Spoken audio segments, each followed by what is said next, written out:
Hello students, I am Shweta and you are watching my YouTube channel Shweta Tutorials. So students, today we have to complete our idioms and phrases from 11 to 20, and these idioms and phrases of grade 6. So we start without wasting our time. From 11 to 20 we have to complete in this video. Okay, so let's we start from 11. To burn the candle at both ends means waste money and health quickly. Waste कर money को और अपनी health को.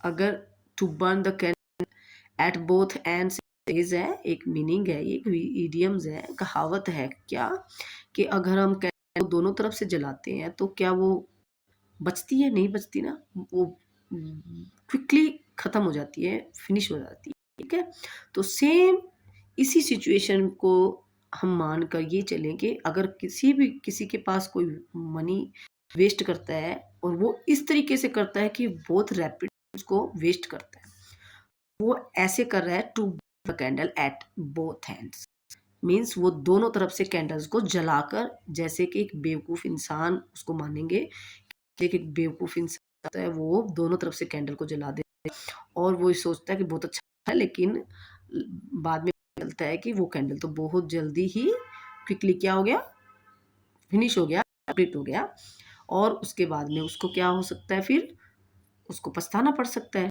ना. तो ये सब आप ना वेस्ट मनी करें ना करें. ठीक है, if he Burns the candle at both ends, अगर वह कैंडल्स को दोनों तरफ से जला दे, he will soon hear. तो अगर वो जलाएगा, है ना, अगर वो दोनों तरफ से जलाएगा तो क्या बनेगा उसका? अगर वो दोनों तरफ से जलाता है तो उसको क्या बनेगा? he will soon be ruined means वो जल्द ही बर्बाद हो जाएगा. ठीक है, इसका इडियम्स का ये यहाँ पर मीनिंग निकलता है. ठीक है, 12 नंबर देखिए इसका. To burn the midnight oil means to work hard. हम किसी भी कंपटीशन या किसी भी एग्जाम्स की तैयारियां करते हैं, प्रिपरेशन करते हैं, तो वहाँ क्या करते हैं कि वर्क हार्ड वी शुड, है ना, वी शुड वर्क हार्ड ना. तो उस टाइम हम वर्क हार्ड करते हैं और उसका क्या मतलब निकलता है कि हम अपना प्रिपरेशन करके उसमें सक्सेस मिलती है हमें. तो यहाँ पे एक बर्न मिडनाइट ऑयल आप कहीं भी यूज़ कर सकते हो कि he burns midnight oil in during the examination and nowadays, ऐसे ऐसे करके आप कोई भी एक सेंटेंस किसी के लिए भी आप ऐसे ही इसको यूज़ करके ईडियम को, और आप किसी के लिए भी बनाकर बोल सकते हैं अपने डेली कन्वर्सेशन में. तो इसकी प्रैक्टिस भी हो जाती है इससे और आपको ये में फिक्स हो जाता है. ठीक है, तो इसका एग्जाम में देखिए, has to burn the midnight oil in order to do well in the IAS examination. है दोनों तरफ, मतलब बर्न करता है किसको, he has to, उसके पड़ रहा है क्या, मिडनाइट, क्योंकि एग्जाम्स की तैयारी तो कोई भी करना तो नहीं चाहता लेकिन करना पड़ता है ना, क्योंकि अगर कुछ चाहिए तो उसके लिए हमें अपना डेडिकेशन देना पड़ता है. ठीक है, तो उस चीज़ के लिए क्या है कि उसे उस मतलब उसकी तैयारी अगर अच्छा करने के लिए, in order to well in the IAS examination में, अगर अच्छा करने के लिए, अच्छा पाने के लिए क्या करना पड़ता है, ही हैज़ टू का मतलब उसे करना पड़ रहा है या करना पड़ता है. ठीक है, midnight oil, burn the midnight oil means उसको आधी आधी रात तक तैयारी करनी पड़ती है, यानी कि रात जाग जाग कर जब बच्चे तैयारियां करते हैं तो कोई एग्जाम हम क्लियर कर पाते हैं. ठीक है, ये चीज़ यहाँ पे एक एक्सप्लेन की गई है. नंबर 30 देखे, bed of roses. Bed of roses means होता है easy life. Our life is not a bed roses, it has hardships only. हमारी लाइफ जो है बेड ऑफ रोजेज नहीं है, ये एक हार्डशिप भी है, यानी कि ये कठिनाइयों से भी भरी हुई है. ठीक है, ये बहुत इजी वाला दिया हुआ है यहाँ पे, तो इसके लिए ज़्यादा कुछ समझाने का है नहीं. इसको आप वैसे फटाफट से भी पढ़ के आपको खुद उसको भी पता चल सकता है. By means, by all means होता है किसी चीज के लिए सर्टेनली, यानी कि किसी को हम विश्वास दिलाते हैं ना, स्ट्रॉन्ग फेथ है ना, उसके लिए कि आप मतलब किसी को ये बोल सकते हैं, अगर मान लो किसी ने आपको बोला if you need my help, तो आप बोलेंगे मतलब आपको अगर किसी ने बोला कि if I need your help please you help me, तो आप बोलेंगे yes of course by all means. तो इट मीन्स हम पक्का उसको श्योरिटी देते हैं कि हाँ ठीक है, आपके लिए मैं खड़ा हूँ, तैयार हूँ। सर्टेनली, सर्टेनली मतलब हो निश्चितता देना किसी को, यानी कि स्ट्रॉन्ग फेथ दिलाना। I am ready to seek her advice by all means, मतलब मैं हमेशा रेडी रहता हूँ, अगर मेरा कोई फ्रेंड है, कोई कोई बेस्ट फ्रेंड होता है, तो हमें एडवाइस देते हैं, तो अगर हमें उन पे बिलीव है तो फिर हम उसके लिए हमेशा रेडी भी रहते हैं। हाँ, उसने जो भी मुझे बोला है वो बिल्कुल सही बोल रहा है, और जो भी बोलेगा सही बोलता है ना, तो उसके लिए ये यहाँ पे कि I am ready to seek her advice by all means, उसकी जो एडवाइस होती है मैं उसको लेने के लिए हमेशा तैयार रहता हूँ, मतलब ऑल मीन्स मतलब पूरी तरह से। ठीक है। A bed of thorns, thorns means होता है फुल ऑफ सफरिंग सोरोस, यानी कि कष्ट से भरा हुआ है ना, जो दुखों से भरा हुआ, कष्ट होते हैं, दुख होते हैं, उनसे जो मतलब तकलीफों से भरा हुआ, कहने का मतलब बेड ऑफ थॉर्न्स का मतलब होता है। For Rajni the new office prove to be a bed of thorns, means Rajni के लिए जो न्यू ऑफिस है वो कैसा साबित हुआ, बेड ऑफ थॉर्न्स, ये तकलीफों से भरा हुआ उसके लिए वो साबित हुआ है, यानी कि वो ठीक नहीं उसको लगा। ठीक है। नंबर देखे, to come out with colours, to be successful, इसका एक इडियम्स हम फ्रेजेस और क्लास और सेंटेंस के चैप्टर में भी किया हुआ है, बच्चों ध्यान देना, वहां पे ये यूज हुआ है, ये रिपीट हुआ भी। ठीक है।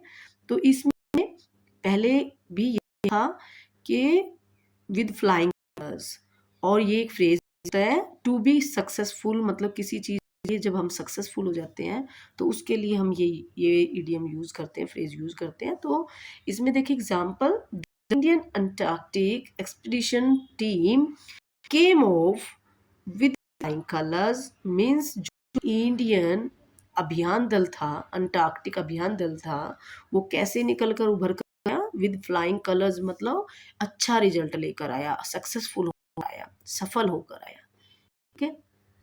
तो 70 नंबर देखे इसका, to cut short, to cut short, एक brief, to shorten, to cut short का मतलब शॉर्टकट जिसको हम बोल सकते हैं। ठीक है। तो उसको किसी की चीज को ब्रीफ कर देना, शॉर्टन कर देना।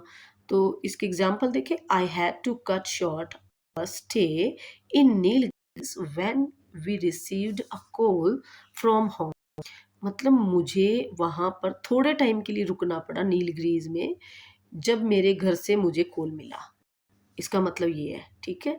तो अगर कोई सोच कर जाता टाइम ज़्यादा लगाने के लिए, लेकिन अगर कोई इमरजेंसी कॉल आता है कि घर में कोई प्रॉब्लम हो सकती है, तो उसकी वजह से उसे शॉर्ट टाइम उसको वहाँ पर देना पड़ा नीज में, पिकनिक के लिए, ट्रिप के लिए भी अगर सोच के गया है तो वो, ये यहाँ पे एग्जाम्पल एक क्लियर है। ठीक है। टू कट शॉर्ट का मतलब होता है कि to shorten, to make brief.